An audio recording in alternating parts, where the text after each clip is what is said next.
هذا waxa uu cadeeyay in aan wax wada shaqayn ay marnaba dhaxmari doonin komishanka cusub ee doorashooyinka isniintana ay shir iskugu iman doonaan xisbiyada macaaridku waxaana uu nasiib darro ku tilmaamay in madaxweyne biixi isagu dalka gacantiisa khalkhal ku gelinayo waa sidoo hadalka u dhigay gudoomiyaha oo ka hadlaya arrimahan ayaa waxa hadaladiisii ka mid ahaa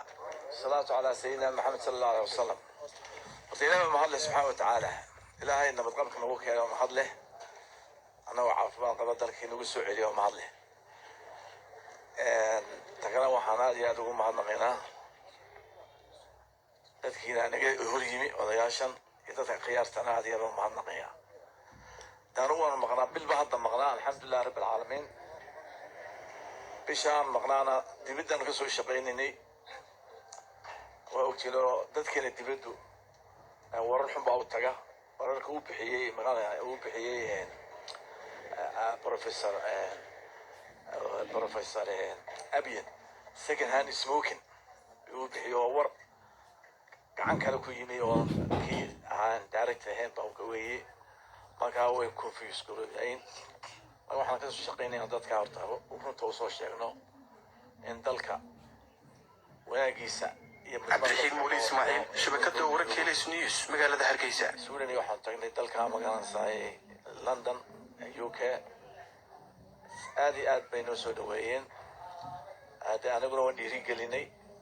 niyadoodii waan soo kicinay alxamdulilah rabbil caalamiin inay wada shaqeeyaan oo ay gamcays qabtaan wanaag ka wada shaqeeyaan arrintan hadda dhacday axadii dhacday horta waa maalintaas waa maalin madow dalku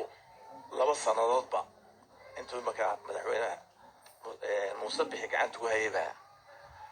wax ka dhaca moojo wax u kordha ma jirin anagu dadku waxna lahaayeen mucaarad adag baa loo baahan yahay laakiin waxaan arkaynay mucaaradda adag inaanay magaalada saay ay ka fiican tahay inaanu wada shaqayn ku dayno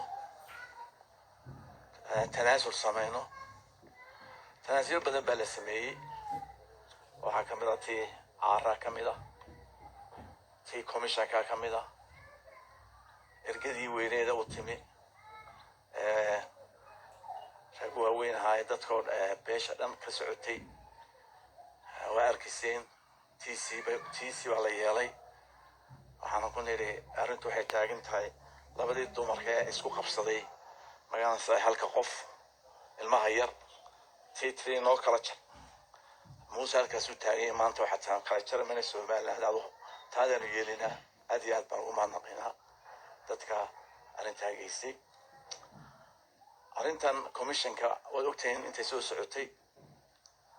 anagu xabadeedii commissionka head waxa ka maqlayay dadka oo leh kamay saarin anagu horta marka horta commissionka markii la qaybiyay waxa la yiri asxaabta loo soo magacaabeen 2 qof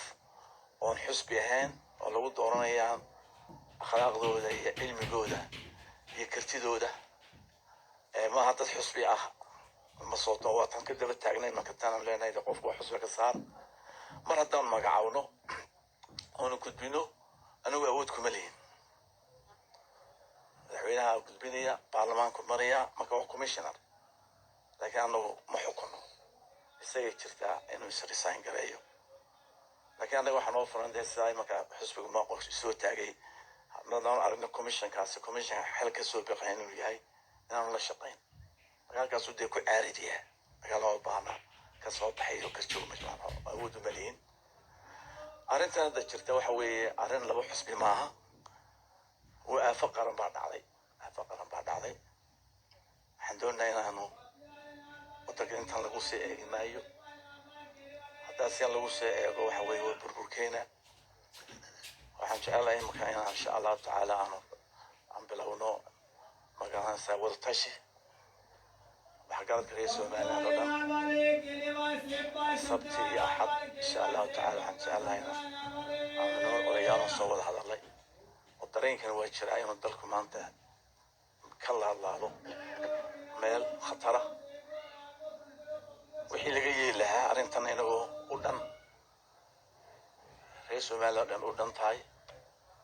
taladeedii inaan doonana insha allahu tacaala madaxweynaha qudhadiisa ma itiri baa jirta waxaan leeyahay markuu noqo waxaan kala soo noqdaan waan idiin sheegi doonaa insha allah marka isniinta insha allahu tacaala anagoo soo wada